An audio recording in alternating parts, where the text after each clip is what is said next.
Iran, Israel ಮತ್ತು America ನಡುವೆ ಜಾಗತಿಕ ಮಟ್ಟದಲ್ಲಿ ಸಂಘರ್ಷ ನಡೀತಾ ಇರುವಾಗಲೇ ಇರಾನ್ನಿಂದ ಬೆಚ್ಚಿ ಬೀಳಿಸುವಂತಹ ಒಂದು ವರದಿ ಹೊರಗಡೆ ಬರ್ತಾ ಇದೆ.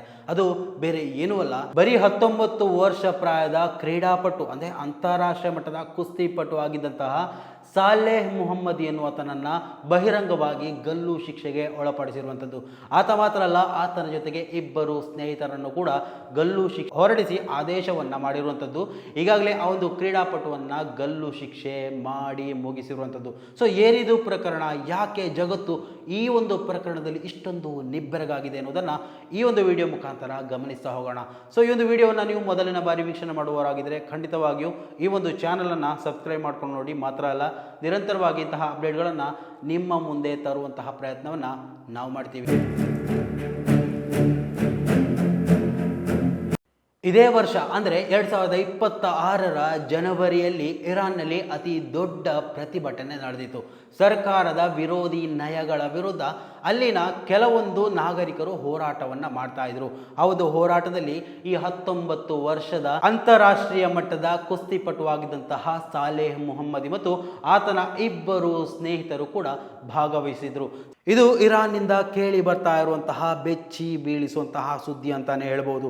ಕ್ರೀಡಾಲೋಕದ ಭರವಸೆಯ ಚಿಗುರು 19 ವರ್ಷದ ಪ್ರತಿಭಾನ್ವಿತ ಕುಸ್ತಿಪಟು ಸಾಲೇಹ್ ಮೊಹಮ್ಮದಿ ಅವರನ್ನು ಇರಾನ್ ಸರ್ಕಾರ ಸಾರ್ವಜನಿಕವಾಗಿ ಗಲ್ಲಿಗೇರಿಸಿದೆ. ಮಾನವ ಹಕ್ಕುಗಳ ಉಲ್ಲಂಘನೆಯ ಈ ಘಟನೆ ಈಗ ಜಾಗತಿಕ ಮಟ್ಟದಲ್ಲಿ ತೀವ್ರ ಆಕ್ರೋಶಕ್ಕೆ ಕಾರಣ ಆಗಿರುವಂಥದ್ದು.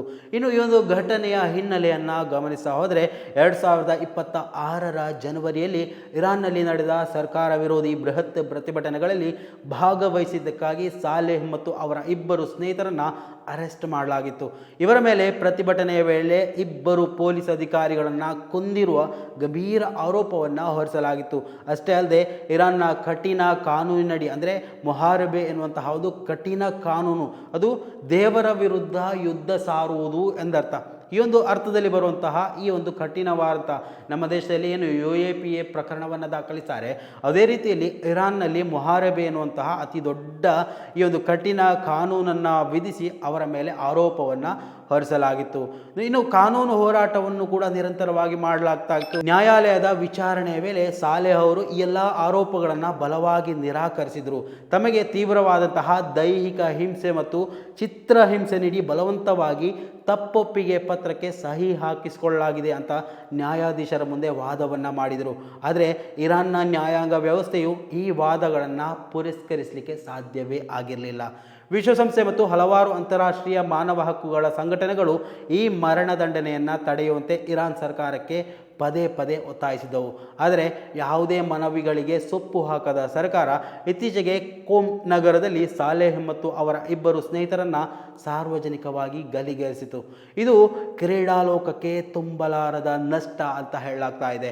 ಸಾಲೇಹ್ ಮೊಹಮ್ಮದಿ ಕೇವಲ ಪ್ರತಿಭಟನಾಕಾರನಾಗಿರಲಿಲ್ಲ, ಅವರು ಅಂತಾರಾಷ್ಟ್ರೀಯ ಕುಸ್ತಿ ಪಂದ್ಯಾವಳಿಗಳಲ್ಲಿ ಕಂಚಿನ ಪದಕ ಗೆದ್ದ ಇರಾನ್ನ ಉದಯೋನ್ಮುಖ ತಾರೆಯಾಗಿದ್ದರು. ಇರಾನ್ ಸರ್ಕಾರ ಕ್ರೀಡಾಪಟುಗಳನ್ನು ಗುರಿ ಮಾಡ್ತಾ ಇರುವುದು ಇದೇ ಮೊದಲೇನಲ್ಲ. 2020ರಲ್ಲಿ ಕೂಡ ಖ್ಯಾತ ಕುಸ್ತಿಪಟು ನವೀದ್ ಅಫ್ಕಾರಿ ಅವರನ್ನು ಇದೇ ರೀತಿ ಗಲ್ಲಿಗೇರಿಸಿತು. ವಿಶ್ವದಾದ್ಯಂತ ಇರುವ ಮಾನವ ಹಕ್ಕುಗಳ ಸಂಘಟನೆಗಳು ಈ ಘಟನೆಯನ್ನು ರಾಜಕೀಯ ಪ್ರೇರಿತ ಕೊಲೆ ಅಂತ ಕರೀತಾ ಇವೆ. ಒಬ್ಬ ಪ್ರತಿಭಾನ್ವಿತ ಕ್ರೀಡಾಪಟುವಿನ ಈ ದುರಂತ ಅಂತ್ಯವು ಇರಾನ್ನ ಆಡಳಿತ ವ್ಯವಸ್ಥೆ ಮತ್ತು ಮಾನವ ಹಕ್ಕುಗಳ ಸ್ಥಿತಿಗತಿಯ ಬಗ್ಗೆ ಮತ್ತೊಮ್ಮೆ ದೊಡ್ಡ ಪ್ರಶ್ನಾರ್ಥಕ ಚಿಹ್ನೆಯನ್ನು ಮೂಡಿಸ್ತಾ ಇದೆ. ಇರಾನ್, ಇಸ್ರೇಲ್ ಮತ್ತು ಅಮೆರಿಕ ನಡುವಿನ ಜಾಗತಿಕ ಸಂಘರ್ಷದಲ್ಲಿ ನಾವು ಹಲವು ವಿಚಾರಗಳ ಬಗ್ಗೆ ಇರಾನನ್ನು ಬೆಂಬಲಿಸ್ತಾ ಇರ್ಬೋದು. ಆದರೆ ಓರ್ವ 19 ವರ್ಷದ ಇನ್ನೂ ಕೂಡ ಚಿಗುರುವಂತಹ ಯುವಕ, ಆತನನ್ನು ಆ ಒಂದು ಕ್ರೀಡಾಪಟುವನ್ನು ವಿಶ್ವದಾದ್ಯಂತ ಗುರುತಿಸಬೇಕಾದಂತಹ ಒಂದು ಕ್ರೀಡಾಪಟುವನ್ನು ಮೊಳಕೆಯಲ್ಲೇ ಒಡೆದು ಹಾಕಿರುವಂಥದ್ದು. ಇದು ಯಾವುದೇ ಆಗಿರಲಿ, ಒಂದು ಪ್ರತಿಭಟನೆಯಿಂದ ಅದು ಗಲ್ಲು ಶಿಕ್ಷೆಗೆ ಏರುವಷ್ಟು ಕಠಿಣ ಕಾನೂನು ಶಿಕ್ಷೆಗೆ ಒಳಪಡಿಸುವಷ್ಟರ ಮಟ್ಟಿಗೆ ಬೆಳಿಬಾರ್ದು. ಇಂತಹ ಕಠಿಣ ಕಾನೂನುಗಳನ್ನು ಜಾಗತಿಕ ಮಟ್ಟದಲ್ಲೇ ಸಡಿಲಿಕೆ ಮಾಡಬೇಕು.